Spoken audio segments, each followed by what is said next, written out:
You're listening to the audio version of the More to the Point newsletter. You can sign up to receive the newsletter in your inbox every Wednesday by clicking the link in the show notes.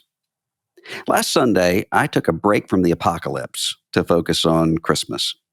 By apocalypse, I'm not talking about the news cycle. I'm talking about the actual apocalypse, the book of Revelation. I'm teaching through Revelation week by week on Sundays at my church. But we're right now in the middle of the book, which is about bowls of wrath, boils, plagues, a woman riding a beast while drinking the blood of martyrs, that kind of thing. It seemed a little anxiety inducing to go all through all of that and then to end with, so Merry Christmas, everybody. So instead, I turned to the Gospel of Luke, to the time of baby Jesus, and I found myself right back in an apocalypse. In the text, right after the account of the birth of Jesus, Mary and Joseph present the baby in the temple when they're approached by the prophet Simeon, who takes the baby in his arms. Now, some of what Simeon says sounds Christmassy enough for our expectations. The baby, he says, is a light for revelation to the Gentiles and for glory to your people, Israel. But then he gets dark. Simeon turns to Mary and predicts, "Behold, this child is appointed for the fall and rising of many in Israel, and for a sign that is opposed. And a sword will pierce through your own soul also, so that the thoughts from many hearts may be revealed." In Luke 2:34 and 35. Apocalypse, of course, doesn't hold the same meaning biblically as our pop culture gives it, which is scary dystopia. The word means unveiling, a showing of what's hidden to our perception, the way the universe really is. What Simeon saw in that bustling outer court of the temple was that Mary was headed for heartbreak, the kind of soul-tearing heartbreak that would make visible what was really true. It's hard to follow the words, "A knife is headed for your heart, lady," with "Happy Holidays and a Blessed New Year." The foreboding nature of that word from Simeon had to be unnerving to Mary, if not terrifying. And the more I think of it, the more I'm convinced it's exactly what we need, all of us, this year. Social psychologist Jonathan Haidt argues that adolescents and young adults make up an anxious generation right now, driven by the limbic effects of smartphone and social media ecology. But he also asserts that the anxiety is not limited to just that generation. We all live and move and have our cultural being in a kind of acute anxiety right now. By anxiety, I don't mean the clinical medical condition from which many people suffer. I mean instead the sort of generalized state of worry and tension that seems so heightened in the world around us and within us right now. In his new book, Consolations 2, The Solace, Nourishment, and Underlying Meaning of Everyday Words, poet David Whyte argues that anxiety describes the way we try to avoid conversing with the things that scare us by worrying about them instead. This kind of constant anxiety, he writes, is actually a defense mechanism from what we're afraid can hurt us. Quote, "Anxiety is the trembling surface identity that finds the full measure of our anguish too painful to bear.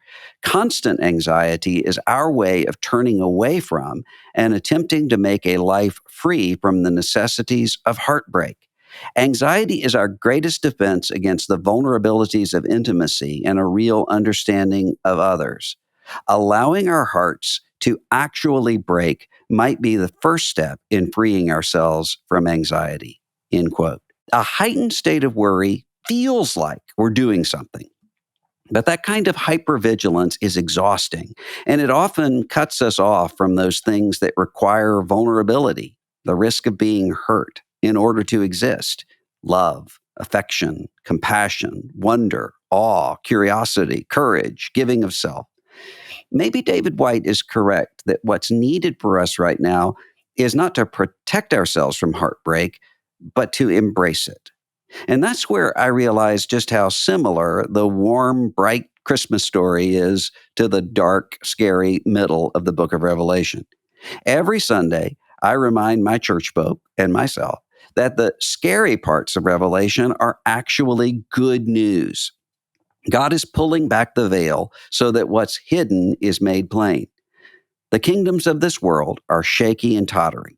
The way of Caesar, the way of the beast, the way of Babylon, it seems right now to work.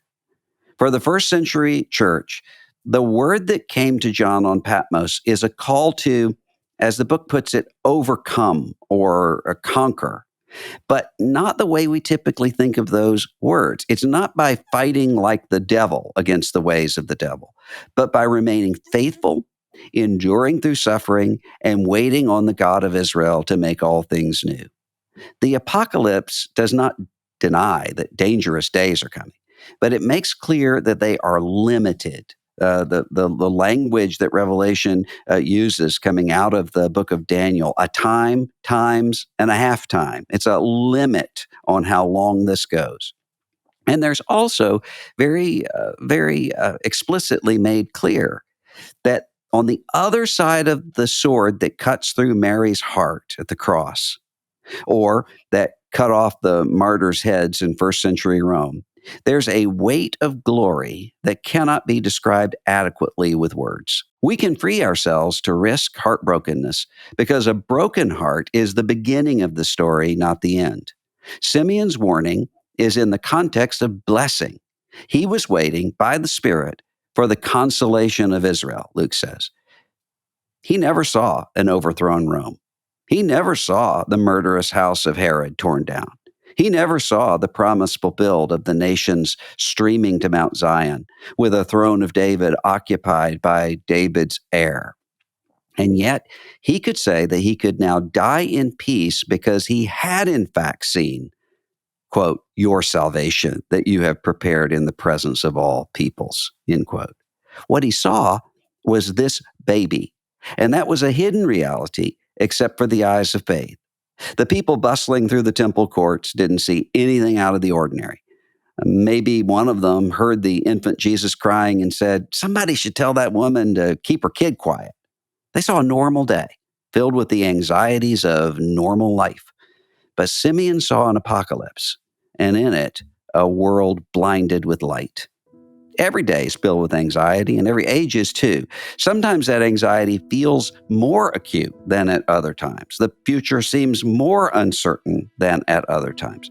This Christmas, let's look beyond the days and years right ahead of us.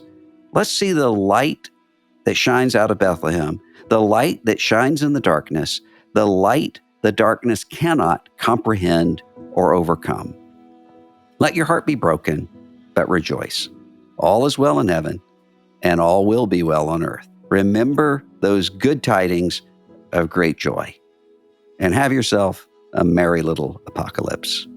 This is the audio version of the More to the Point newsletter. You can subscribe by clicking the link on the show notes. This is The Russell Moore Show. We'll see you next time.